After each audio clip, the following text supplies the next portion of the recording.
Warning: Me Time and Murder is intended for mature audiences. Listener discretion is advised. Go to the Me Time and Murder YouTube channel. Go to the Me Time and Murder YouTube. Go to the Me Time and Murder YouTube channel where you can watch me tell today's episode in front of a green screen, and we have got pictures and videos. See you there. I winked. Okay, Miriam, what are you drinking? Well, Miriam, today I'm drinking some turmeric tea. And for me time, I am going to take these things out of my hair. Have I had them in for a week? No, of course not. No, I heard you asking, why didn't I take them out in the last episode? Well, because they weren't in for long enough and I didn't want to have like these limp ringlets. So they've been in for about an hour now. So I'm going to first do my nails and then take them out. And of course, welcome to part 2 of this Patreon requested episode. Thank you, Francesca. And I wanted to say, I looked for your Kenko coffee that you said that you like to treat yourself to. I think it was salted caramel, right? I could not find it anywhere. I checked Tesco, Asda, B&M, everywhere. Even like my local shops. Couldn't find it. So, apologies. If I do find it, Francesca, I will drink it at some point. I got my eyes peeled. I'll poke myself in the eye there. Blech.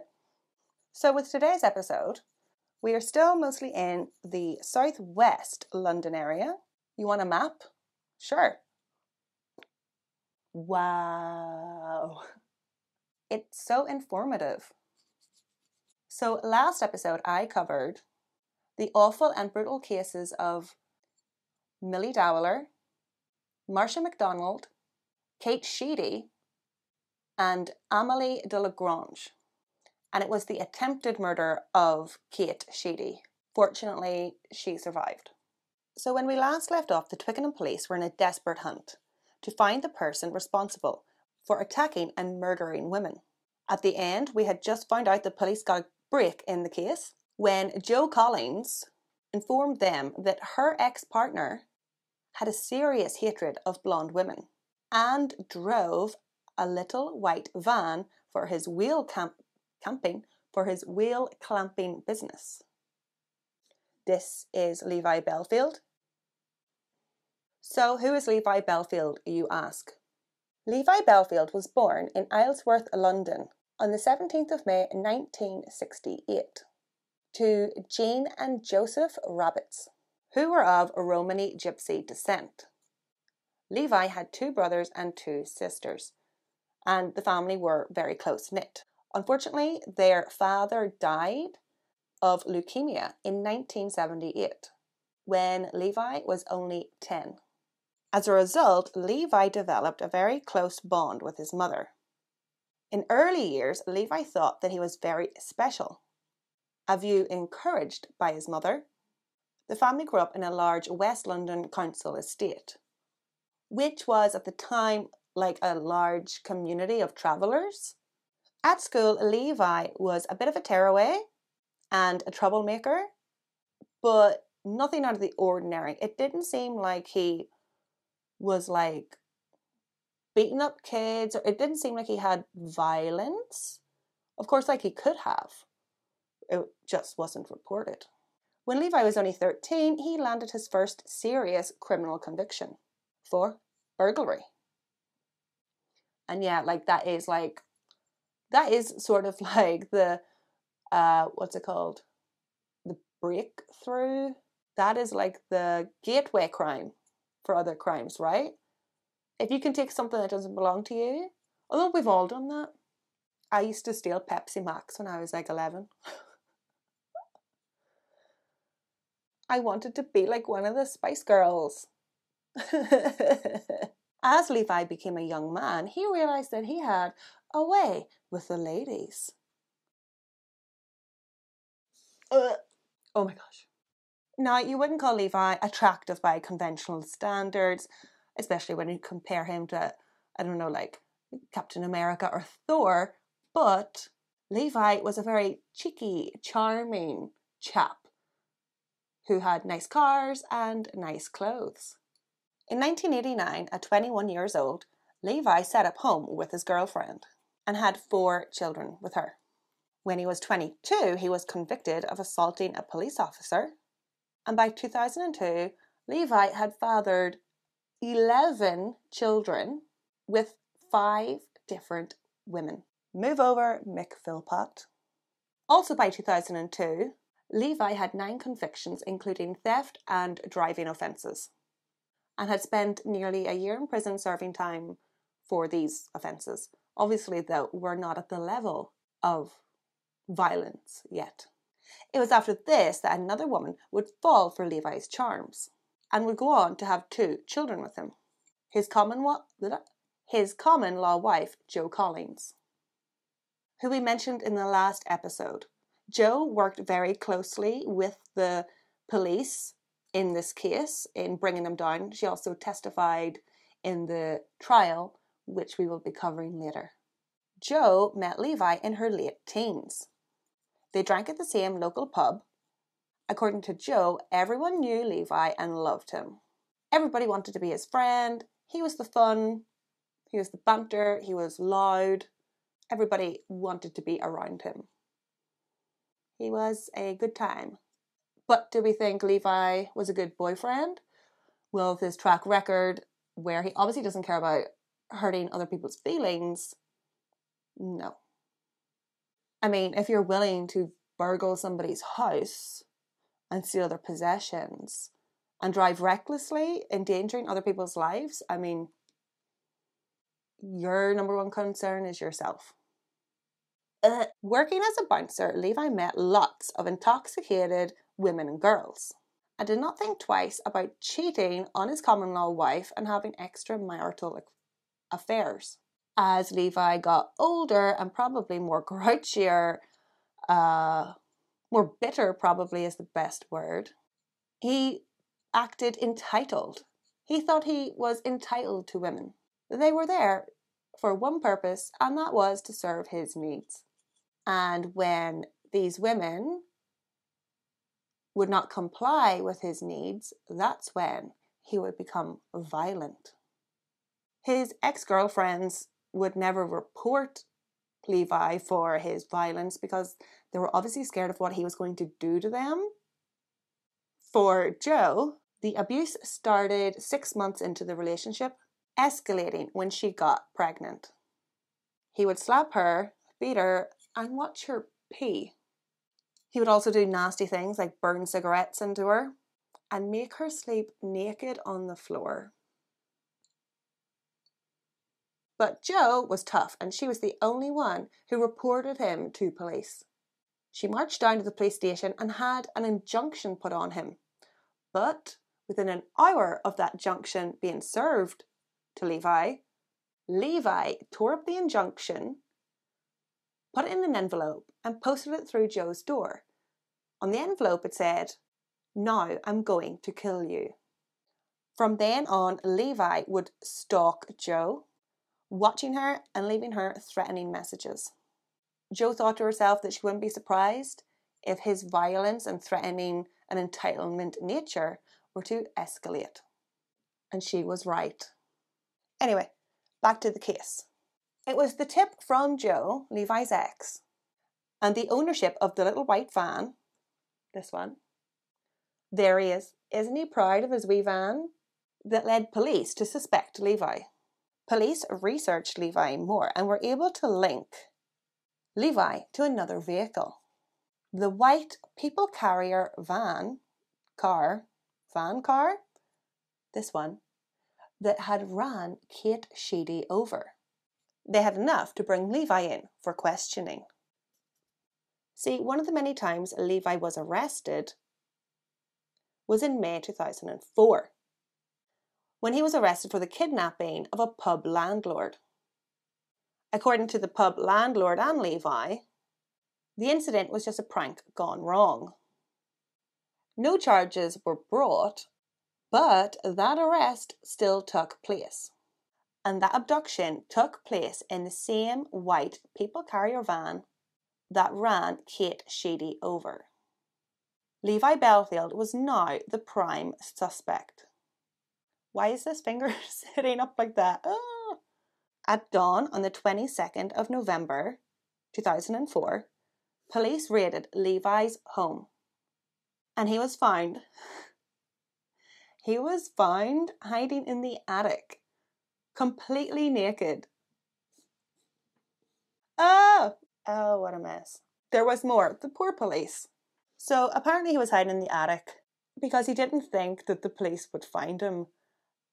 And it's just like, if they don't find you in the house and they know that you're in the house, why wouldn't they check the attic? Like, they're already in the house. Why wouldn't they go upstairs? Like, do you think they're scared of spiders? Like, why wouldn't they go up there? Well, they went up to the attic. Attic. They found him. They read him his rights and they handcuffed him. Levi was held for questioning at the West London police station. Oh my gosh, the other hand. Levi was interrogated by police in relation to a long string of offences, ranging from rape to grievous bodily harm. Now, this very chatty, loud, friendly pub goer that everybody loved to be around, do you think he was talking? Hell no. He refused to answer any questions. And CCTV footage of the interrogation shows Levi with his arms folded, sniggering, and at sometimes turning his back to the police. Levi was held in custody for almost 16 months until he went to trial. Until the 2nd of March 2006, when he was formally charged with the murder of Amélie de Lagrange and the attempted murder of Kate Sheedy and the murder of Marcia MacDonald. Levi's trial began at the Old Bailey on October 12th, 2007. He pleaded...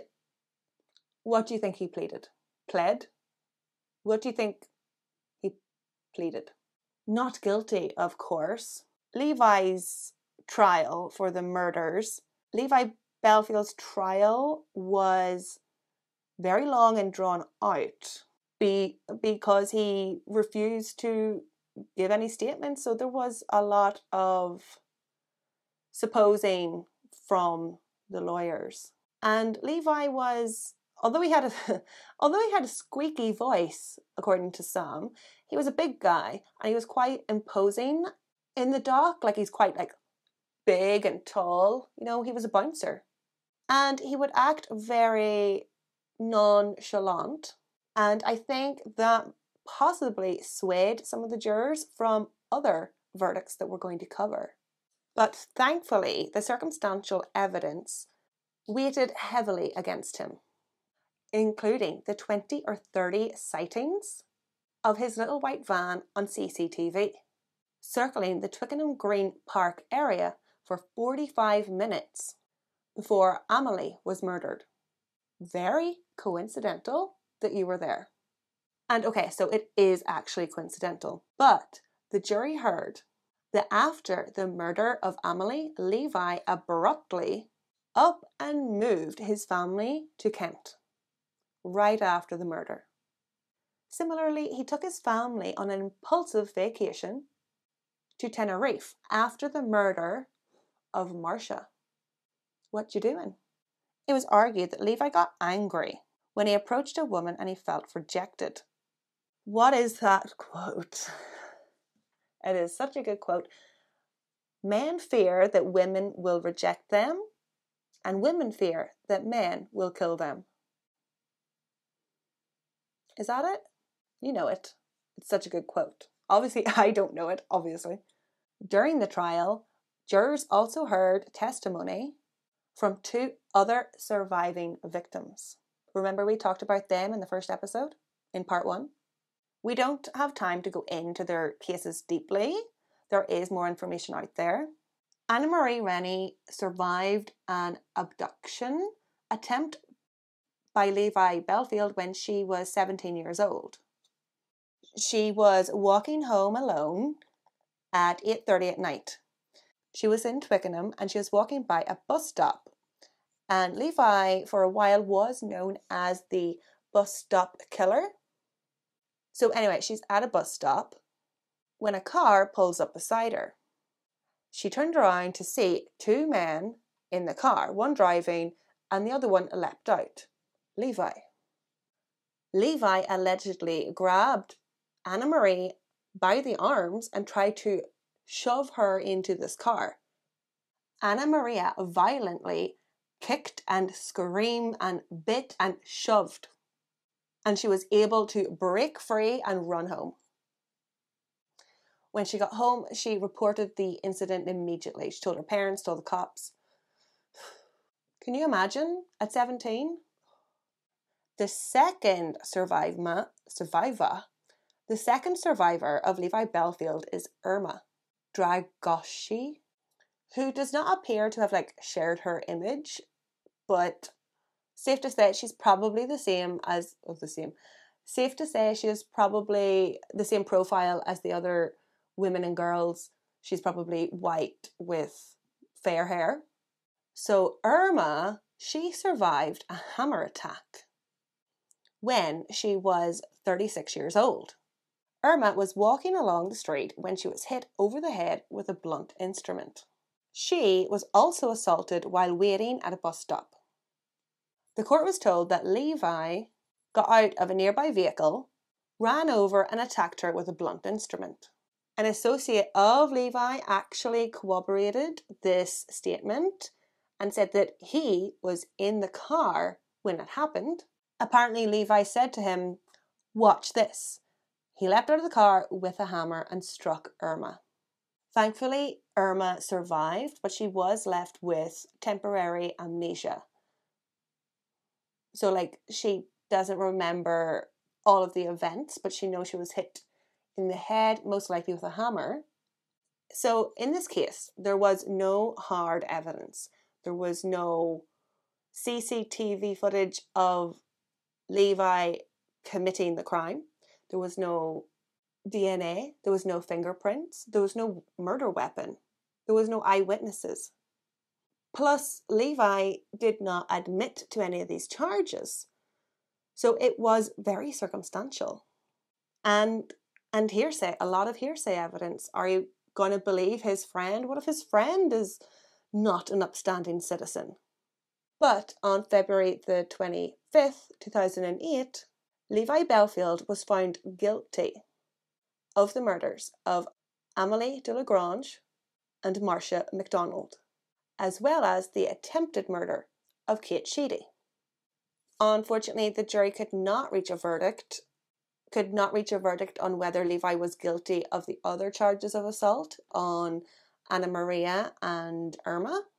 So he wasn't charged with attempted abduction of Anna Maria, and he wasn't charged for the attempted attack on Irma, which is ridiculous because there was people saying that he was there when he did the attack, but that is hearsay. Maybe the defense, they said, well, how do you know it was Levi? It could have been this guy testifying. Maybe he was in the car. Maybe it was the other way around and he's trying to pin it on Levi. Maybe. It is very circumstantial. But unless the police are still trying to get this guy, like an accomplice. Judge Mrs. Judy Rafferty sentenced Levi to a whole life tariff. And he was immediately sent to prison where he will never be released. But what about Millie Dowler, who you spent the first 5-10 minutes on in part 1? And there's still lots of time left on this episode. Well, we're all coming full circle. The day Levi received his full life tariff sentence for the murders and attacks and attempted murders, Levi was named the chief suspect in the case that had shocked the nation and that had remained unsolved for 9 years. The abduction and murder of Millie Dowler. The Dowler family's hopes had been raised and dashed for years. Male DNA was found on Millie's clothes in her bedroom, but was ruled out 3 months later. A prisoner, Paul Hughes, sent letters claiming that he had killed Millie and threatened to kill Millie's sister. He did not kill Millie, and thankfully he didn't kill Millie's sister. He was sentenced to jail for 5 years for writing these threatening letters. And the prison had to apologise to the Dowler family for not screening the prisoner letters better. Like, he was sending these from prison. He was a prisoner, sending threatening letters to victims' families, like, for kicks, for shits and giggles, for shits and gigs. And there was a crazy lady repeatedly called Millie's parents, school and the police, pretending to be Millie. She was also jailed. She was jailed for 5 months. And then there was another guy, another crazy guy, who repeatedly emailed the Dowler family, friends and police officers, claiming that he knew Millie had been smuggled out of the country to work as a prostitute, his words, and a stripper and dancer at the nightclubs of Poland. He claimed that her alleged death was a cover-up. He too was sectioned indefinitely. So, back to Levi Bellfield. 9 long years after Amanda, known as Millie Dowler, was murdered on the 10th of May 2011, 3 years after his first trial, Levi was once again on the docks. Do you think he cooperated this time? Levi again refused to comment or give evidence even in his own defence, and denied all charges. But also, like last time, the trial had plenty of circumstantial evidence, and he's already convicted, so Levi was living a few hundred yards from the place where Millie had disappeared. And in previous interviews held and recorded by the police, Levi had stated that he did have access to his girlfriend's car, a little red car, and that he was out and about driving it on the day of Millie's disappearance. And wouldn't you know, that little red car was spotted on CCTV in the exact area where Millie had disappeared. It is thought, it is believed, it is Levi Bellfield driving this car. It was at his second trial that a different ex also testified against Levi, saying that on the day of Millie's disappearance, they were like together, and he was acting really weird around that time. She testified in court that on the day of Millie's disappearance, Levi had left in the middle of the night. The next day, she noticed that the bedsheets were gone. When she questioned him, what's with the bedsheets, where'd they go? Levi told her that the pet terrier had shit on them, so he had to burn the bedsheets. Like, for a start, gross. Like, it's a lie, but also gross. But I guess, like, if your dog did, like, shit on your bed, you would burn it, right? Oh, well, depends on how hard or water. Depends what you feed your dog. Anyway, I'm off topic. There was also testimony from his friend that Levi paid him £15 to help him get rid of and burn a king-size mattress. What happened? I think we can all tell where this is going. A day or so later, Levi told his partner and kids that they were going to move house. And they hadn't been planning on moving house for at least a month. Joe testified at the second trial again, submitting evidence that proved that Levi did know the Yateley Woods area where Millie was found. Because, like, he was saying, why would I go there. I don't know Yateley Woods. I wouldn't know where to go. I wouldn't even know that Yateley Woods existed. Well, Joe had evidence. They went out pony tracking. They were out trotting on horses, riding horseback on horses in the Yateley Woods, proving that Levi did know the area. He knew exactly where Yateley Woods was and how secluded it was. And finally, some more hearsay evidence when an ex-colleague told the jury that Levi had said to him that he killed Millie Dowler. But the colleague was like, oh, Levi, I thought he was talking shit. Never, I didn't believe it. And you know, you do have people like that. Like, I've never had anybody admit murder to me. But some people are real attention seekers and they will spin yarns. But obviously, Levi was telling the truth. And just like the first trial, the jury found all of this circumstantial and secondhand information very compelling. On June the 23rd, 2011, the jury found Levi Bellfield guilty of the murder of Millie Dowler.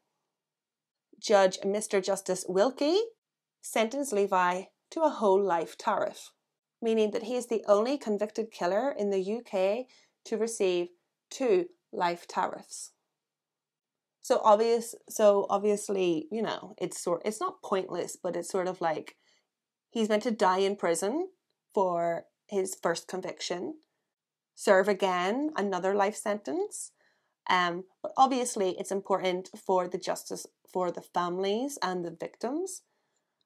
And if for some weird loophole reason that one of the life tariffs is overturned, he still has another one. This is why it's important to always stack on as many like convictions as possible, so there's like a mountain to get through. Should I take these out? Yeah, it is time. Where's my mirror? Oh. Boing. Oh. Oh. It's okay. That was a thick one. That's what she said. They have been bouncier. Oh, that's not bad. Boing. Oh. The thinner they are, the tighter the curls, obviously. Ah! What do we think? We like it? Okay, back to being serious. In 2016, it was reported that Levi Bellfield had finally confessed to the murder of Millie Dowler, giving gruesome details of how he had abused and killed her. According to Levi, he snatched the 13-year-old off the street and took her back to his nearby flat where he raped her. He then took the child with him in the red car, to his mother's house. Yep. Where he raped her even more. He then moved Millie for a third time to a different location. I couldn't find out where, but he moved her again, where he continued to rape and physically torture her. He then strangled her in the morning and presumably left her in Yateley Woods. So again with Levi, so he confessed and he gave all these details, but then right after he recanted it. He took it all back and he said he never killed her. He never even met Millie. Now, police got this confession out of Levi when they were interrogating him about him having a potential accomplice. Right? Because there was probably other people driving the car when he was stopping at these bus stops and hitting women over the head with hammers. There was somebody in the car when he tried to abduct Anna Maria, and there was somebody else in the car when he hit Irma. And to this day, police are still investigating and interviewing Levi in connection to other crimes. When he was convicted in 2011, the police stated to the media that they believed he could have been responsible for at least 20 other attacks on women. These are attacks that have never been solved, and they fit his MO. So hopefully one day they will solve these. Maybe it was Levi. They are also interviewing and interrogating him about the mysterious death and murder of his childhood girlfriend, who was murdered when she was only 14, Patsy Morris, in 1980. Now that would be young if he did that, but maybe not. Levi is also suspected in the case of Judith Gold, a 51-year-old woman who was beaten to death with a blunt instrument. And there was going to be another trial where he was going to have to go to trial for the abduction of an 11-year-old girl, very young. But unfortunately the trial was cancelled because the media was publishing prejudicial information. So like he couldn't have got a fair trial. I feel like people never focus on the fact that he's like also a pedophile. Like nowhere was that mentioned in any of the reports. There was just called "and girls." Like an 11-year-old is a child. And I mean, like, Millie was 13. Even more recently, Levi was in the news because he apparently confessed to the Hammer murders, which is a well-known unsolved double homicide of a mother and daughter, Lynn and Megan Russell, committed 26 years ago. This case did see trial and it did see conviction of a drug addict. He was convicted, but he has always denied these charges. And the lawyer who is representing him said that he received a letter from Levi Bellfield admitting to the murders of Lynn and Megan. Apparently, in the letter, he included things and undisclosed information and evidence about the trial, or about the murder, that only the murderer would have known. So maybe. Or is he just egotistical and looking to add numbers, like add notches to his bedpost? He could be. And most recently, but who really cares, he wants to get married. Levi is apparently engaged and wants to get married. Apparently it is within his human rights to get married, but I don't really care if he gets married or not. And that is the end of part 2, Deadly Attacks on Twickenham Women. Again, thank you to the lovely Francesca for requesting this brutal case, this brutal story. I honestly did not know this story.